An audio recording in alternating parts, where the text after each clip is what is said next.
New ইয়র্কের ব্যস্ত রাস্তায় সোমবার বিকেলে এক অভাবনীয় ঘটনার সাক্ষী হলেন পথচারীরা। যান চলাচল থেমে গেছে, রাস্তার দুপাশে কড়া নিরাপত্তা। মার্কিন প্রেসিডেন্ট ডোনাল্ড ট্রাম্পের গাড়ি বহর যাওয়ার অপেক্ষায় গোটা এলাকা প্রায় স্থবির। কিন্তু ঠিক তখনই আটকা পড়েন আরেকজন রাষ্ট্রপ্রধান, ফ্রান্সের প্রেসিডেন্ট ইমানুয়েল ম্যাক্রো। জাতিসংঘের অধিবেশনে ফিলিস্তিনকে রাষ্ট্র হিসেবে স্বীকৃতির ঘোষণা দিয়ে আলোচনার কেন্দ্রে ছিলেন তিনি। সেখান থেকে কনসুলেটের পথে ফেরার সময় ঘটে এমন নাটকীয় পরিস্থিতি। প্রথমে ধৈর্য ধরে অপেক্ষা করলেও মিনিট 10 পর গাড়ি থেকে নেমে সরাসরি পুলিশের সঙ্গে কথা বলেন ম্যাক্রো। শান্তভাবে অনুরোধ করেন তাকে অন্তত রাস্তা পার হতে দিতে। কিন্তু পুলিশের স্পষ্ট জবাব, কিছুই করার নেই, ট্রাম্পের গাড়ি বহর আসছে। হালকা হাসি মুখে হঠাৎ ফোন বের করলেন ফরাসি প্রেসিডেন্ট। প্রতিবন্ধকের পাশে দাঁড়িয়েই কল করলেন হোয়াইট হাউসে। অপর প্রান্তে তখন স্বয়ং মার্কিন প্রেসিডেন্ট ডোনাল্ড ট্রাম্প। ফোনে ম্যাক্রো রসিক ভঙ্গিতে বলেন, আন্দাজ করুন তো কি ঘটছে। আমি এখানে রাস্তায় দাঁড়িয়ে আছি, সবকিছু থেমে আছে শুধুমাত্র আপনার জন্য। ট্রাম্পের সঠিক জবাব না শোনা গেলেও ফল মেলে দ্রুতই। আংশিক খোলা হয় রাস্তার প্রতিবন্ধক। গাড়ি ছেড়ে এবার পায়ে হাঁটার অনুমতি পান ম্যাক্রো। নিরাপত্তা দল সঙ্গে নিয়ে তিনি হাঁটতে শুরু করেন নিউ ইয়র্কের জনাকীর্ণ ফুটপাথে। পথে বহু পথচারী তাকে থামিয়ে ছবি তোলে, কেউ হাত মেলায়, এমনকি এক বয়স্ক ব্যক্তি শুভেচ্ছা জানাতে তার কপালে চুমু খান। কেউ বলছেন এমন দৃশ্য আগে কখনো দেখা যায়নি। আবার কেউ কেউ মন্তব্য করছেন এমনই হওয়া উচিত বড় বড় নেতাদের সঙ্গে। মেহেদী হাসান বাপ্পি, তালাশ বিডি, ডেস্ক রিপোর্ট।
2020 সালের পর প্রথমবারের মতো জাতিসংঘের সাধারণ অধিবেশনে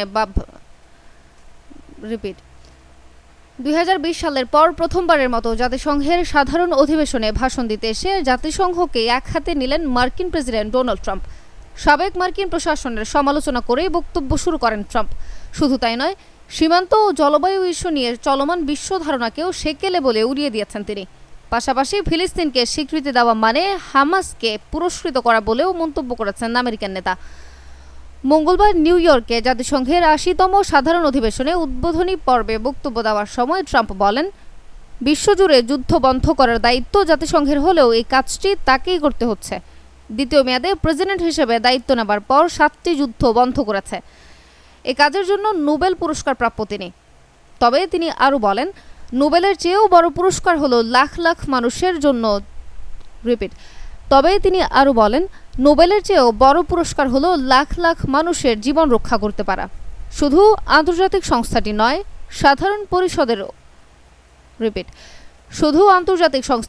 সাধারণ পরিষদের অধিবেশনে শত্রু মিত্র সবাইকেই নানাভাবে কথা শুনিয়েছেন মার্কিন প্রেসিডেন্ট।